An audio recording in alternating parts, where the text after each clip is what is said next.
Hello, good evening. There's Chimark TV.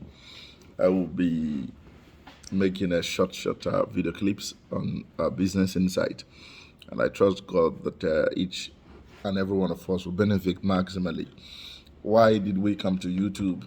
Basically, I came to understand that a lot of people they do not really want to make little sacrifices for the knowledge they require. So we came here because we want an audience that can understand what we're saying and that people who those who are willing to make little sacrifices, at least you subscribe, you open a Gmail account. It shows that you're serious about life. It shows that your life has direction.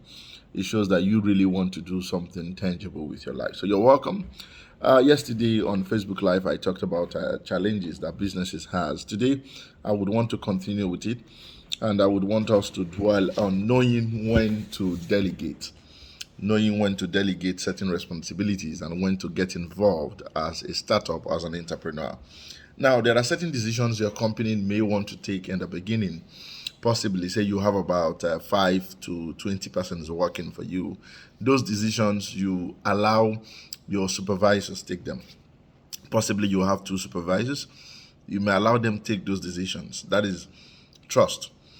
Building a system, it says save yourself stress, time, energy, and money. So you need to trust people. That's delegation. You need to trust people to run a system. What happens when you trust people? One, they fail you. Two, or they get it right. I repeat, they fail you or they get it right. So what do you do when they fail you? When they fail you, you just have to live with it and train them again. How will you prevent failure from your team leads?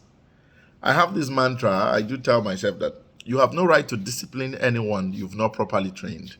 What does it mean? Before you start disciplining anybody, you must make sure you have paid attention to their training and revamping their mentality. Because a lot of people, they come from different backgrounds. They don't think like you, they don't reason like you. So when you give them assignments to do, when you bring them into your institution, when you bring them into your company to work for you, into that your small firm, train them first. After training them, tell them the rules and regulations guiding your firm. We talked about nurturing company value. A lot of people do not flow with company values because they have not been taught those values. So when you trust people to run a system, they may fail you or they may make it up to you. So when people fail, don't just throw them away. Yes, you can as well give them a second chance by training them again, give them a third chance, trying to make sure that they align with your company objectives. Understand that they just came into the company, so they may not really know how your company operates or the standards you operate with. But there are certain decisions that are very strategic.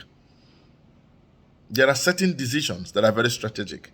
At the level where the Chimark brand has gotten up to, we make boast of over 2,000 to 3,000 people working for the company and under the company's payroll. But there are clients, me, I will tell my people, this client is my client. I chat with this client myself. I attend to this client's business. When it comes to decision making, I get myself involved in decision making that is strategically connected to the growth of the business. Do not delegate every responsibility out to those working for you. You must learn to get, I call it a feel, learn to understand how these things work. You can't be running a business where you have 5 persons who are working for you and every day you are running around in the name of diversification, leaving others to run the mandate or the vision you've got. You need to get involved in it. You need to be a part of that business. When you get involved, you get to know where there are mistakes, what needs to be tackled, and the way forward for your business. Now, number two, how do you keep up with market changes? A lot of us are in sectors where there are changes all the time. So what do?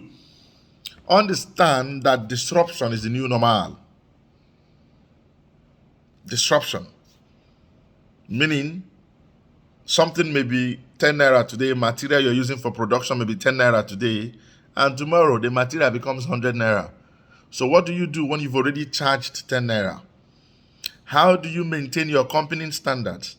How do you stay on top of your game with these changes? with these evolving policies, especially in Nigeria. They can wake up one morning and the policy will cripple businesses. It's just like the logistics arm, NIPOST came up that you have to pay 3 million naira as license fee if you want to run a national logistics company. If you want to run just a particular zone, just a particular place in Lagos, you're going to pay 250,000. So what do you do when these changes come? Understand that disruption is the new normal. So what do? You train your team. Train your mind first. Be prepared for changes. Foresee the future. Look into the future when you're making your business plan and your proposals. When you're drawing up a business plan, include the aburos, include the touts, include the people that will steal from you. Don't just be profit minded at the first part of your business plan or at the first part of your startup. Understand that there will be disruptions. There will be a lot of challenges that will come to just knock you off your business. So what do? You prepare for them ahead. Now, finally, for tonight, you have to decide when to abandon a strategy. There's a particular method you've been using for a year, for 2 years, is working for you. There's a way you make your post online, customers flood to you.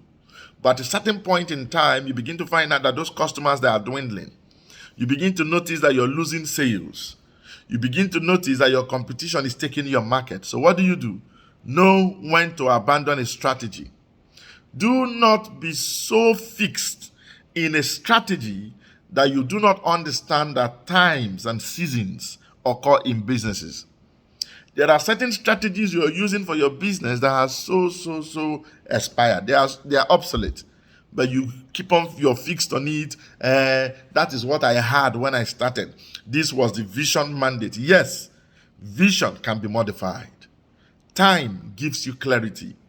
Time gives you exposure. Time creates more network for you. So what you think was working last year may not be working now. So learn when to abandon a strategy. Learn when to re-strategize for the growth of your business.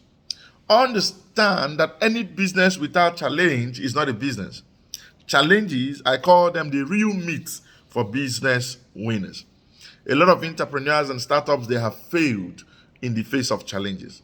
They have stopped their businesses in the face of challenges. I wouldn't want you to be a part of those entrepreneurs. So tonight, I want you to decide that despite the challenges I face as a startup in Nigeria, despite the challenges I face as a startup in Africa, I will always be on top. I would always remain in the game. I won't quit for anybody. I will re-strategize. I will swim my way through these challenges. The policies, they will come. The challenges, they will come. But I will always remain a winner. That in the next 2 to 3 years, my business will be among the notable businesses that will be mentioned in Nigeria and Africa. I wish you well. And until I come your way some other time, invite persons to subscribe to this YouTube channel. And also, the business empowerment we did mention will be coming up very soon. And it will be on the Chinmark TV. I will get to ask you questions and we'll get you involved in telling us what you want to do and how you want to do it and what prospect you see in your business. Thank you very much and God bless.